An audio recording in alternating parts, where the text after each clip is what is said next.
بسم الله الرحمن الرحيم.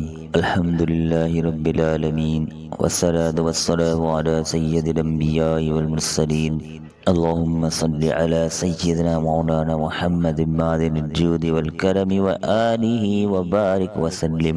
بسم الله الرحمن الرحيم. قال فاهبط منها فما يكون لك أن تتكبر فيها فاخرج إنك من الصاغرين.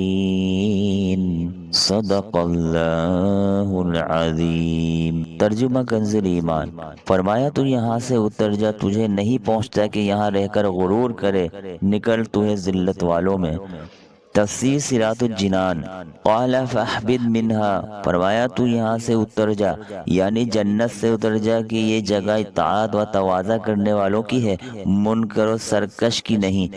اس سے معلوم ہوا کہ جنت پہلے سے موجود ہے. یہ بھی معلوم ہوا کہ جنت اوپر ہے، زمین کے نیچے نہیں، کیونکہ اترنا اوپر سے ہوتا ہے. انک من الصاغرین، بے شک تو ذلت والوں میں سے ہے، کہ انسان تیری مذمت کرے گا اور ہر زبان تجھ پر لعنت کرے گی، اور یہی تکبر والے کا انجام ہے. تکبر کی مذمت. اس سے معلوم ہوا کہ تکبر ایسا مذموم وصف ہے کہ ہزاروں برس کا عبادت گزار اور فرشتوں کا استاد کہلانے والا ابلیس بھی اس کی وجہ سے بارگاہ الہی میں مردود ٹھہرا اور قیامت تک کے لیے ذلت اور رسوائی کا شکار ہو گیا. ذیل میں ہم تکبر کی مذمت پر مشتمل احادیث اور عاجزی کے فضائل کے بیان میں 4 احادیث اور 1 حکایت ذکر کرتے ہیں، تاکہ مسلمان ابلیس کے انجام کو سامنے رکھتے ہوئے ان احادیث کو بھی پڑھیں اور تکبر چھوڑ کر عاجزی اختیار کرنے کی کوشش کریں. چنانچہ حضرت حذیفہ رضی اللہ تعالیٰ عنہ سے روایت ہے، سید المرسلین صلی اللہ تعالیٰ علیہ وسلم نے ارشاد فرمایا، کیا میں تمہیں اللہ تعالیٰ کی بدترین بندے کے بارے میں نہ بتاؤں؟ وہ بد اخلاق اور متکبر ہے. حضرت ابو ہریرہ رضی اللہ تعالی عنہ سے روایت ہے، رسول اللہ صلی اللہ تعالی علیہ وآلہ وسلم نے ارشاد فرمایا، جو تکبر کی وجہ سے اپنا تہمت لٹکائے گا تو قیامت کے دن اللہ عز و جل اس کی طرف رحمت کی نظر نہ فرمائے گا. نمبر 3، حضرت عبداللہ بن عمر رضی اللہ تعالی عنہما سے روایت، سرور کائنات صلی اللہ تعالی علیہ وآلہ وسلم نے ارشاد فرمایا، قیامت کے دن تکبر کرنے والے چیونٹیوں کی طرح آدمیوں کی صورت میں اٹھائے جائیں گے، ہر طرف سے ذلت انہیں ڈھانپ لے گی، انہیں جہنم کی قید خانے کی طرف لے جایا جائے گا جس کا نام بولس ہے. آگ ان پر چھا جائے گی اور انہیں طینۃ الغبال یعنی جہنمیوں کی پیپ اور خون پلایا جائے گا. نمبر 4، حضرت عبداللہ بن مسعود رضی اللہ تعالی عنہ سے روایت ہے، تاجدار رسالت صلی اللہ تعالی علیہ وآلہ وسلم نے ارشاد فرمایا، جس کے دل میں رائی کے دانے جتنا بھی تکبر ہوگا وہ جنت میں داخل نہیں ہوگا. عاجزی کے فضائل.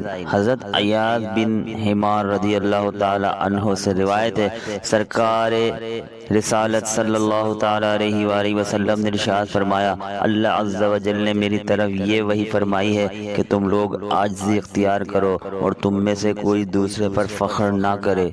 ام المومنین حضرت عائشہ صدیقہ رضی اللہ تعالی عنہا سے روایت ہے، سرور دو عالم صلی اللہ تعالی علیہ وآلہ وسلم نے ارشاد فرمایا، اے عائشہ، عاجزی اپناؤ کہ اللہ عز و جل عاجزی کرنے والوں سے محبت اور تکبر کرنے والوں کو ناپسند فرماتا ہے. حضرت انس جوہنی رضی اللہ تعالی عنہ سے روایت ہے، سرکار دو عالم صلی اللہ تعالی علیہ وآلہ وسلم نے ارشاد فرمایا، جس نے قدرت کے باوجود اللہ عز و جل کے لیے اعلیٰ لباس ترک کر دیا تو اللہ عز و جل قیامت کے دن اسے لوگوں کے سامنے بلا کر اختیار دے گا کہ ایمان کا جو جوڑا چاہے پہن لے. ابو ہریرہ رضی اللہ تعالی عنہ سے روایت ہے، حضور اقدس صلی اللہ تعالی علیہ وآلہ وسلم نے ارشاد فرمایا، جو اپنے مسلمان بھائی کے لیے تواضع اختیار کرتا ہے اللہ عز و جل اسے بلندی عطا فرماتا ہے، اور جو مسلمان بھائی پر بلندی چاہتا ہے اللہ عز و جل اسے پستی میں ڈال دیتا ہے. فاروق اعظم رضی اللہ تعالی عنہ کی عاجزی. جب حضرت عمر فاروق رضی اللہ تعالی عنہ شام کی طرف تشریف لے گئے تو حضرت سیدنا ابو عبیدہ رضی اللہ تعالی عنہ بھی ان کے ساتھ تھے، یہاں تک کہ آپ رضی اللہ تعالی عنہ ایک ایسے مقام پر پہنچے جہاں گھٹنوں تک پانی تھا۔ آپ اپنی اونٹنی پر سوار تھے، آپ اونٹنی سے اترے اور اپنے موزے اتار کر اپنے کندھے پر رکھ لیے، پھر اونٹنی کی لگام تھام کر پانی میں داخل ہو گئے تو حضرت ابو عبیدہ رضی اللہ تعالی عنہ نے عرض کی، اے امیر المومنین رضی اللہ تعالی عنہ، آپ یہ کام کر رہے ہیں، مجھے یہ پسند نہیں کہ یہاں کے باشندے آپ کو نظر اٹھا کر دیکھیں۔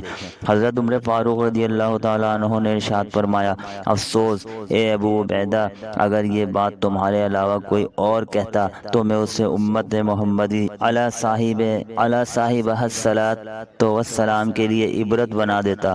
ہم ایک بے سر و سامان قوم تھے، پھر اللہ تعالیٰ نے ہمیں اسلام کے ذریعے عزت عطا فرمائی۔ جب بھی ہم اللہ تعالیٰ کی عطا کردہ عزت کے علاوہ سے عزت حاصل کرنا چاہیں گے تو اللہ تعالیٰ ہمیں رسوا کر دے گا۔